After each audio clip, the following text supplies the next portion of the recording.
Yeah, I feel like Childish Gambino's album is trying to be like a mix between his new one. No, his I didn't new like one. it. Yeah, that's what I'm saying. Yeah, To me, it's like he's trying to be like a mix between like Kendrick, Prince, and Andre 3000. Yeah. And it's like trying a bit too hard, like just too much. Yeah, for me, it's like, look, man, like I'm a little.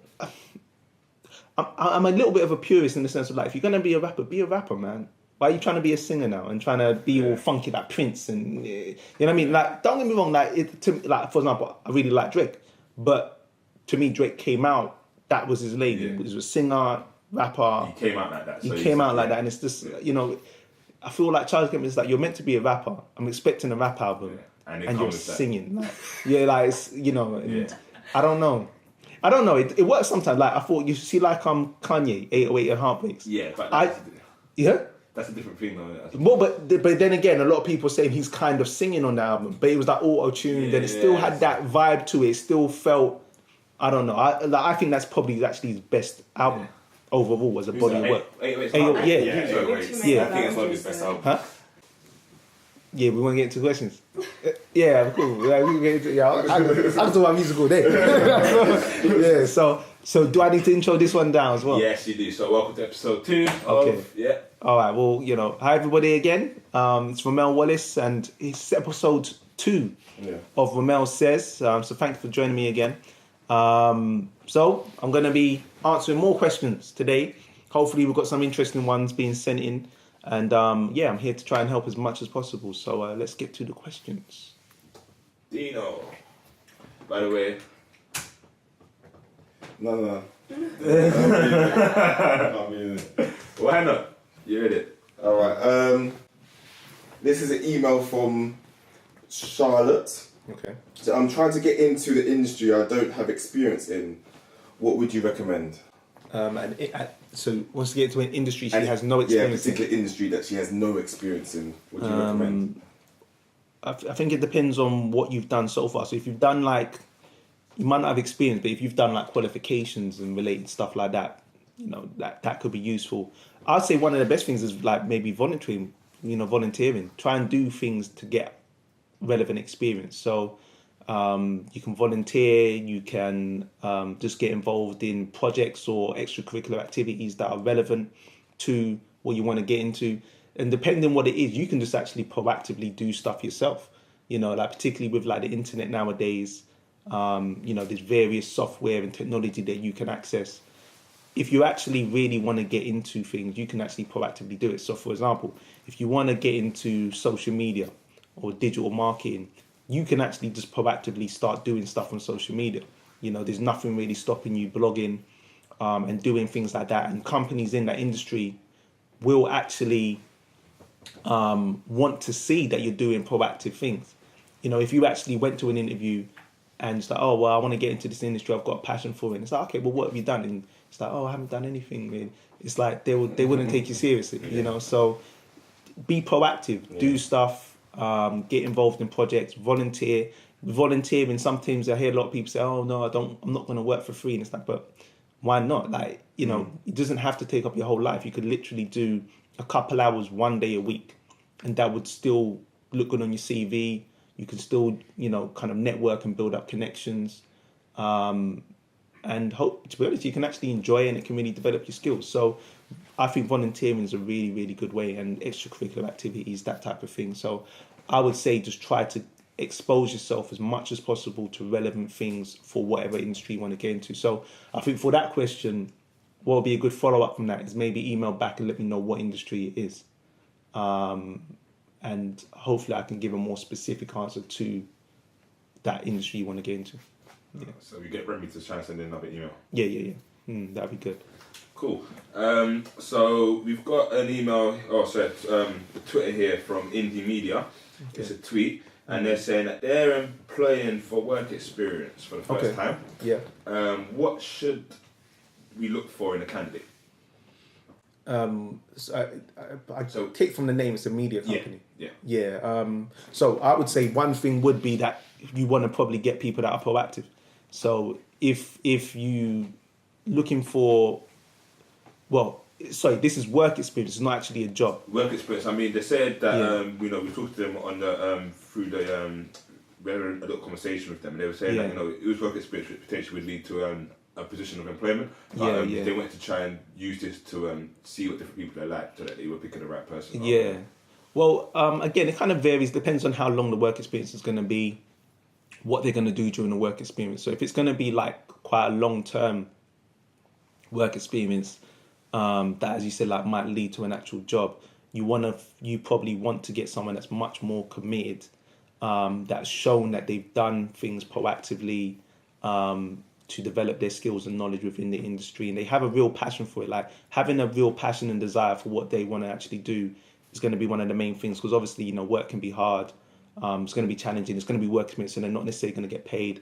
So they're going to need to be, punctual, reliable, use their initiative, show enthusiasm. So you need people that can show they've got that passion and through maybe things they've done already. If it's going to be like a shorter term work experience where it's more about giving people that have got an interest and exposure to the industry, then actually it's really just trying to give young people that have an interest. So even if they haven't done much already, but they're like, actually, I want to get into media. I don't really know, like someone maybe like the first question that doesn't know how to get into it, hasn't really done anything yet, then the work experience can be really good for them. So I think it depends on what level of work experience is going to be, what you want from someone on the work experience, and what it can lead to. So hopefully that's not too much of a vague answer. But again, probably getting a few more details about what it is you're actually looking for the work experience and what it's going to lead to, I could give a more specific answer. Yeah. Mm-hmm. Okay, this is someone from Twitter. Back up, I'm here from Twitter. If there was one thing people do in interviews, if you could tell them not to, what would it be? What's like the biggest mistake people tend to make? Yeah, in interviews, the one thing. You only got one thing you can say not to do. I'd say probably one of the main things I see universally. Can I not give more than one answer? Because it's like one thing. You want one thing. The main thing I would simply say is like that people don't give examples enough. They don't give enough detail and don't back things up, and I think that's one of the most primary reasons why people don't get jobs, because they give quite vague answers that don't give enough detail. So like in our workshops, we teach a method called the CAR method, which is context, action, result, which helps to structure your answers and gives more depth and talk about specific things you've done in the past and how it relates to the job. And, so giving examples, I'd say, is probably one of the main things that people don't do. But there's so many other things, sometimes it's like not smiling, just not smiling and showing personality, like we joke about it a lot in our workshops that there's a thing people do called interview mode. So like outside of the interview, they're like really, friendly and nice and they've got enough personality and they've got charisma. And then they get into the interview and they just get all serious. It's stiff and just, don't show none of that personality. And actually employers want to see personality. So that's another big thing people do or don't do. Another thing a lot of people don't do is prepare well enough. They're like, oh yeah, I'll go in there and I'll wing it. And it's like, the preparation even helps you to wing it more. So a lot of people don't do the research about the company, the research about the role, and really think, all right, how am I relevant for this role? How can I show that I'm good for the role? If you do that preparation, it will help you to adapt to those unexpected questions a lot more. So there's so many things, but probably one of the main one I'd probably say is the examples one. Yeah. And then we've got what is this one here? We've got an email here. We have an email here from Remy, which says, what do you do if you're applying for jobs but getting told that you're overqualified? Oh, okay. Because a lot of people, sometimes they don't get why an employer might say you're overqualified for a job. They might say, well, but if I'm overqualified, then take me on because I can definitely do the job. But obviously, I'd say in the past, and it still exists today, people can use that as an excuse for other reasons, like could be prejudice, could be they just don't feel your face fits, whatever, so there can be negative connotations behind it. But if an employer is being genuine and they say, actually, you're overqualified for the job, what they're basically saying is that they don't think you're going to stay. You're not going to be satisfied in the job. So you'll get the job, you'll probably stay for like a month, and then you'll leave because you've got another job that you actually do want to do. And they're then back in the cycle of having to go find somebody else again and go through that whole recruitment process and spend money on recruitment, etc. So the question is, what should they do if they're overqualified? Yeah, I mean, they're applying for jobs. They're getting told that they're overqualified. Yeah. Is it something that you need to do with their CV? Is it something that? There's a couple ways you got to handle it. Either you're applying for the wrong types of jobs. So if you're applying for jobs and you're getting told you're overqualified, then apply for the right level of job for you. Maybe you are applying for jobs that are below the level that you're actually suited to. So maybe you're in some ways even underestimating yourself. And maybe you should apply for jobs that are more in line with the level of qualification experience you have. However, I do understand why people do that sometimes because, for example, if you need a job quickly, financially you just need a job. So you don't really, yes, you know that you're at a higher level, but you just want a job as quick as possible. Then what you're going to need to do is to kind of tailor your CV so that it doesn't show all of your experience and skills as much as possible.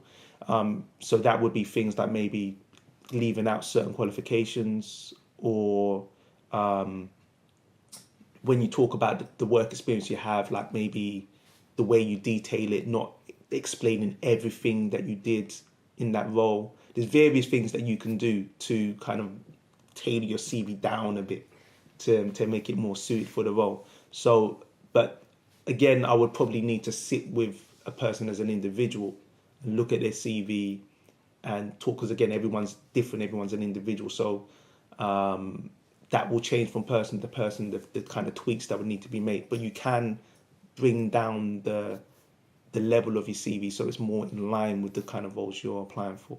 So that's what you probably would have to do. And if they did want to send or get in touch with you about that, how can they get in touch with you? The easiest way probably would be by email, which is on the screen now. But apart from that, you can get in touch via the social media channels, which are at the bottom of the screen here. But yeah, probably email will be the most direct, quick way. So again, the email's on the screen, so send it in. Sweet, that's the last question. Okay, cool.